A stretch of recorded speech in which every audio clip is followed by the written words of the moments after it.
Welcome back to New Realities. I'm here with Claes Svahn. That's good. And he has a very important place in the history of the UFO phenomena. He's collected files from all over the world. It's in his archives outside of Stockholm. He's written this book, The Files of the Unexplained. And you have how many files, Claes? Millions and millions. From the history of UFOs? From all over the world, really. Right. I mean, we have people coming from Japan to take a look at the Japanese files we have. Wow, I want to take a look at those files.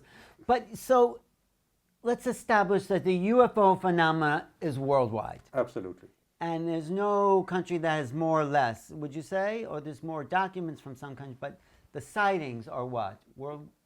Pretty uniform? There are some countries that do not report anything. What like India. India doesn't report anything. Saudi Arabia, very, very little, you know. There are some countries around there in the Middle East.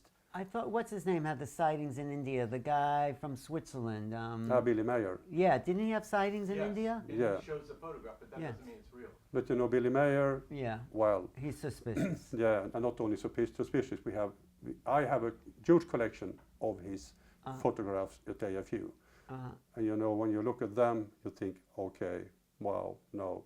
You know, because you've seen them all. You've seen the real. I've seen them all. And you don't believe Billy Meyer's stuff is real? No, I don't think so. It's all fabric, even the early photographs. Because I heard, he took some in the beginning and then he faked it. It's always hard to tell about the early ones. You know, there could be something in the beginning, but for sure, he faked a lot.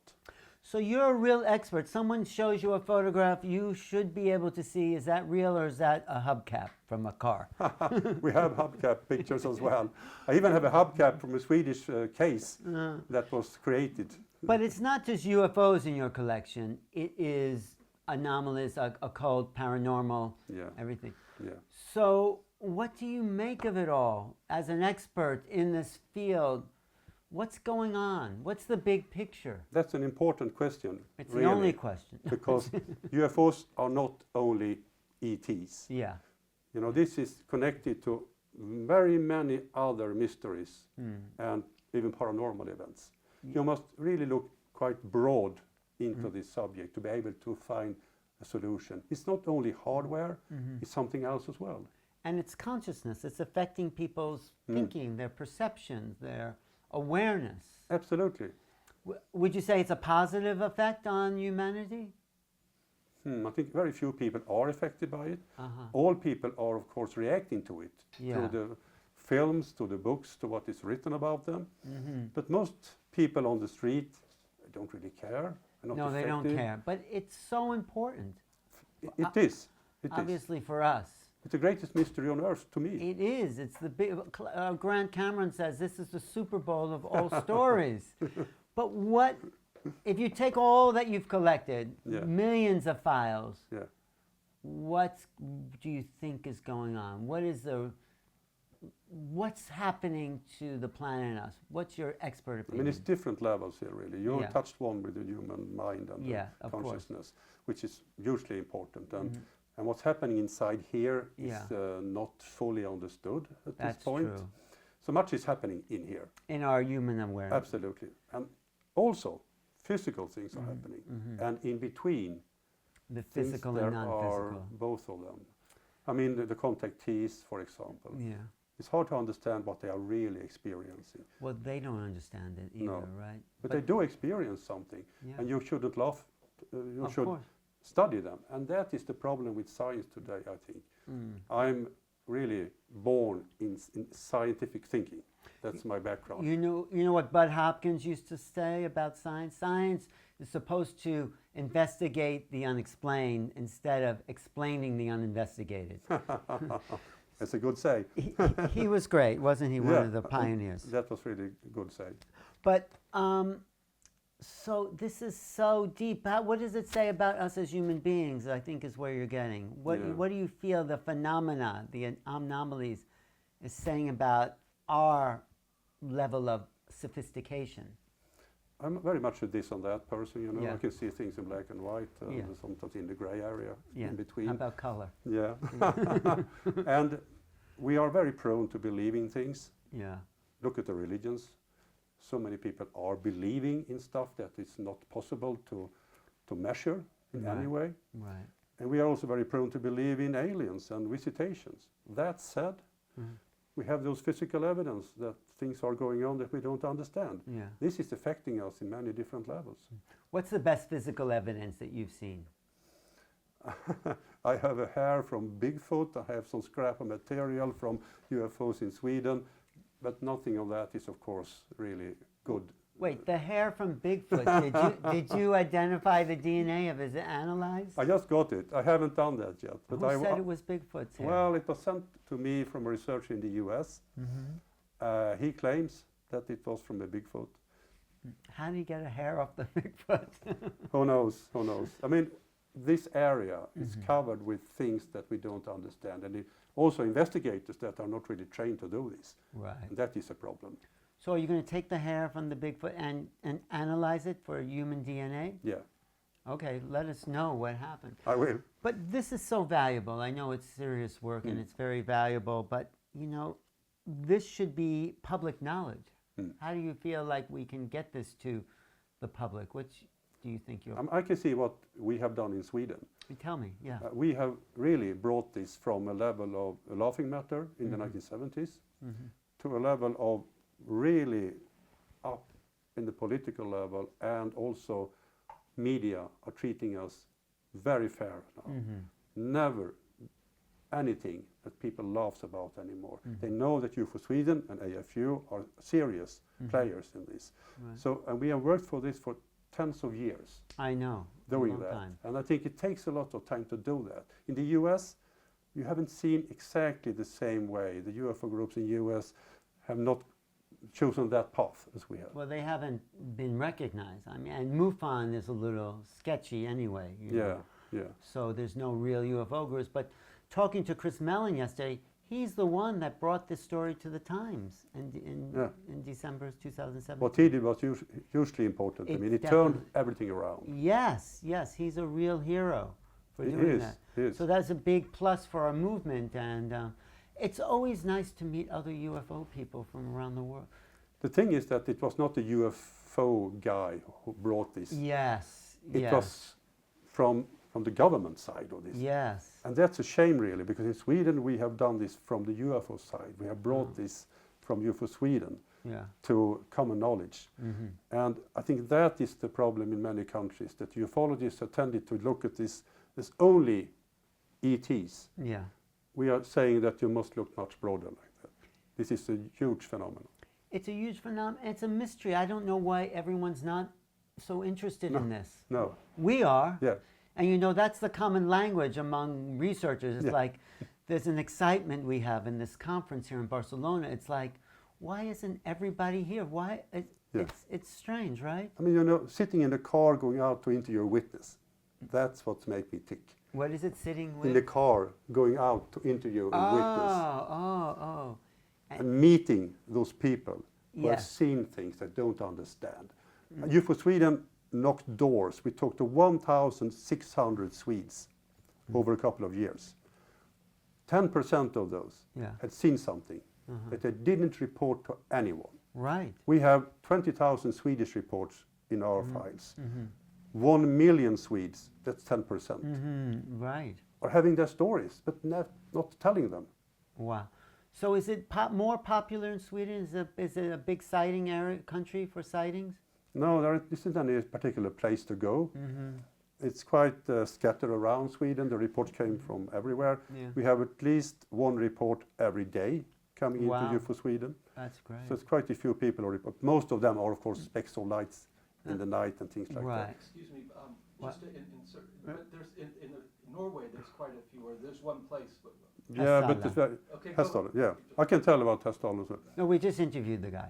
Yeah, I know, I met him down. Erling is a good Yeah, friend of he's mine. a great guy. But Norway, No, speak to. yeah, Speak but I here. just explained It's your that. turn. Tell me. Yeah, there is of course a place in Norway, Yes. Hestalen. Yes. And UFO Sweden and UFO Norway had this huge project in the 1980s. But there are very few observations during recent years. Most of them were in the early 1980s.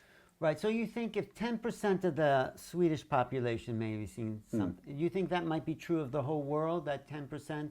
I think so. And so that's huge. It's huge. And it has to be recognized. It's a real phenomenon. There's no doubt about this. No. And it's shocking that we're so brainwashed to think that we're just listening to what The stigma is so big in many countries still, you know. And what is the bottom line of the stigma? Why is it so hard to believe? When you present UFOs as a phenomenon, Yeah, as a mystery, yeah. no problem. When you say it's aliens from another planet, Or when you say you know what it is. right, And that's a problem to me as well. right. When I meet people who have the answer, I don't That's take that. why this book is a collection of 11 different writings, oh yeah, and that nobody has the answer, and it's up to the reader to put it together. So yeah, no one has the answer, but we can guess because humans want to make sense. absolutely. And that's what we do all the time. When we see a speck of light Yeah. in the night, we try to make sense of it. And when the sense tells you ETs may be real, you may be interpreting that as some ET spaceship. Right. But that shouldn't be your first option. The first option should be, could I explain this in a mundane way? The second option, is this something mysterious? But we can explain this in a mundane. There is no mundane explanation for it, right? No. So I think the ET possibility is the most likely, or interdimensional, Yeah, or what you said. There's something more to human beings. yeah. So There are three different. they're related, houses, though, really. because Yeah, I think so. It should be related. Because don't you think, this is my outside theory, that we are the ETs here? Consciousness didn't evolve on planet Earth. It came from someplace else. It's non-local. Yeah, it could be like that. I mean, I don't know. But let's also talk about what's unique to Sweden is the ghost rockets. It absolutely is. And that's not found and they're not classical saucers. What are the ghost rockets? Because you've studied them probably more than anyone. Yeah, I started in the 1970s to study them. And we found the Swedish military files in the 80s. The ghost rockets were cigar-shaped objects Cigar-shaped others. with or without wings. Uh-huh. 99% of the daylight observations during 1946, They started in 46. started in 46, were cigar-shaped objects. And on one occasion, the Swedish fighter pilot tried to chase one of those ghost rockets. He had started from an airfield outside Stockholm, and he chose another path because of a thunderstorm, so he went further north. And then he encountered this 15-meter-long cigar-shaped thing. No tail fin, no cockpit, no wings. Right. Still it flew, he told me. Yeah. And he started to chase it. But the ghost rocket flew straight into the thundercloud, which he had to avoid. Right. He had to avoid that. And they also, though, like you said in your lecture, go into the water. Which is very strange. It was 100 reported crashes in 1946. Crashes or disappearances into water. They're Yeah, not, the same really. Like Well- they call well- them crashes. but they're not accidental. They're intentional. To me, they must have been intentional because not a single ghost rocket crashed on land. Right. Everyone into lakes. So they went into. You know, I was listening to your lecture. I was sitting next to Linda Moulton Howe, Oh, okay. and she says, obviously, there's these underwater bases for UFOs. Does that make sense to you? Not a single one crashed out in the sea. Everyone into lakes. Into lakes. Uh-huh. So I'm not sure that is the solution. They found indentations at the bottom of the lakes. They found stones thrown up on the shore, water lilies cut off, and hundreds of witnesses in broad daylight. So they go through the water and they go into disappear And then into what the earth. happens? Into I the don't earth. know. They go in. They may be interdimensionally into the earth. I mean, just 2 years before, in 1944, the V bomb, you know, the V bombs during the Second World War, Yeah. crashed in the south of Sweden. Yeah. It was thousands and thousands of kilos of debris. Ah. And now we're not finding anything. Nothing. And they're still happening in the ghost rockets. Yeah, they're still happening. And you what's the closest you've gotten to finding one or seeing one? Yeah, we may be close to do that. 'Cause In you got- 2012, we went up to the very north of Sweden trying to find a ghost rocket that landed and sank on Lake Namajaure. Yeah. 2 witnesses broad daylight, flew over them, turned around, 180 degrees, Yes. landed, sank. And we went there in 2012 and 14, and we got the radar returns that shows that something is resting in the mud. So we will be back again with another instrument, show it in three-dimensional. That's great. So why Sweden, do you think, just for ghost rockets? And why can't we call them UFOs anyway? Why? Well, they are UFOs. They are unidentified. But why can't we call them sauce? Why do they make a Yeah. distinction for this type of I mean, phenomenon? if you look at the UFO complex, Yeah, there are so many diverse types. types, Triangles. crafts or whatever you call them, so diverse. Mhm. So this is just one part of it, really. And all the ghost rockets are these cigar-shaped shapes. Yeah, there were some other observations Uh-huh. in Sweden, 1946. Very, very few that were not depicted as ghost rockets.